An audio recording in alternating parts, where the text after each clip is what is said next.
भाजपा भूपेंद्र सिंह हुड्डा और जजपा सहित इनेलो को बड़ा झटका देने की तैयारी कर रही है। दरअसल आपको बता दें कि विधानसभा चुनावों से ठीक पहले हरियाणा के अंदर लोकसभा के चुनाव होने हैं और उसकी तैयारियों को जांचने का मौका जो नगर पालिका और नगर निगम के चुनाव थे वो सभी दलों के लिए अहम थे, क्योंकि भाजपा जजपा सरकार के लिए इस वजह से अहम थे कि किसान आंदोलन के बाद से लगातार हाशिए पर चल रही सरकार के लिए यह जानने का मौका था कि जनता के बीच कितनी उनकी नाराजगी है। वहीं आपको बता दें सभी ने सिंबल पर चुनाव लड़ा, कांग्रेस ने सिंबल पर चुनाव नहीं लड़ा और बहुत सी जगह निर्दलीय प्रत्याशी चेयरमैन पद का चुनाव जीत करके पहुंचे हैं।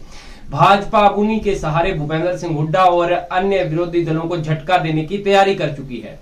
दरअसल आपको बता दें निर्दलीय जो चुनाव जीते हैं, भाजपा चाहती है कि वो किसी भी प्रकार से भाजपा के खेमे में शामिल हो जाए, यानी कि लोकसभा चुनाव की तैयारियों को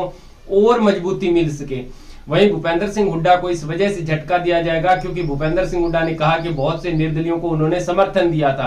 और ज्यादातर निर्दलीय उन्हीं के समर्थित जीते हैं। और भाजपा इस बात को लेकर के हुड्डा और कांग्रेस पर निशाना साधना चाहती है कि जो निर्दलियों को आपने समर्थन दिया था वो भाजपा में शामिल हो गए हैं, यानी कांग्रेस पार्टी बिल्कुल जीरो हो रही है। और यही बात भाजपा और जजपा की सरकार इंडियन नेशनल लोकदल पार्टी पर भी करना चाहती है, क्योंकि इन्होंने बहुत सी जगह सिंबल पर चुनाव लड़ी थी और काफी जगह हार भी गई है, लेकिन बहुत से निर्दलियों को समर्थन दिया था जो चुनाव जीत चुके हैं। अब आपको बता दें अभय सिंह चौटाला अपने गढ़ में हारे, दुष्यंत चौटाला अपने गढ़ में हारे, सीएम खुद अपने गढ़ में हारे, बड़े बड़े नेता अपने गढ़ में हारे। भूपेंद्र सिंह हुड्डा के अलावा रणदीप सिंह सुरजेवाला, किरण चौधरी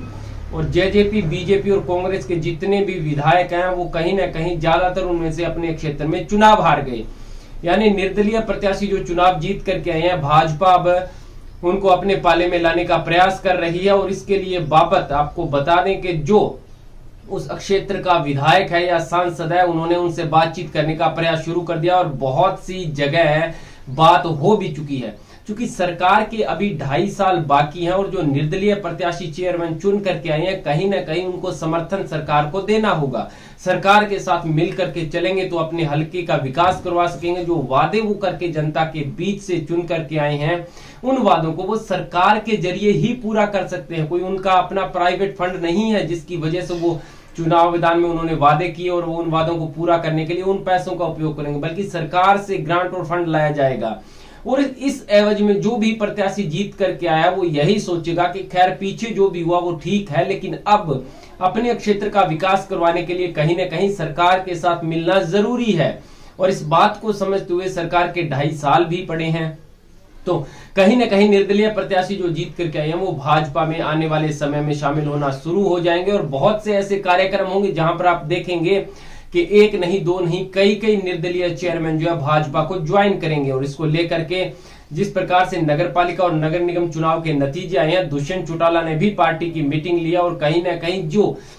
पार्टी की गलत गतिविधियां रही हैं या पार्टी जहां पर पिछड़ गई, अपने गृह क्षेत्र में पिछड़ गई है, दुष्यंत चौटाला का प्रत्याशी खुद उचाना से हार गया है, डबवाली से हार गया है, उसको लेकर के भी मंथन चल रहा है। यानी कि आने वाले समय में अब भाजपा भूपेंद्र सिंह हुड्डा ही नहीं बल्कि अपनी सहयोगी पार्टी जननायक जनता पार्टी के अलावा इंडियन नेशनल लोकदल पार्टी और आम आदमी पार्टी को भी झटका देने की पूरी तैयारी कर चुकी है, जिसकी पटकथा इन चुनाव में लिखी जा चुकी है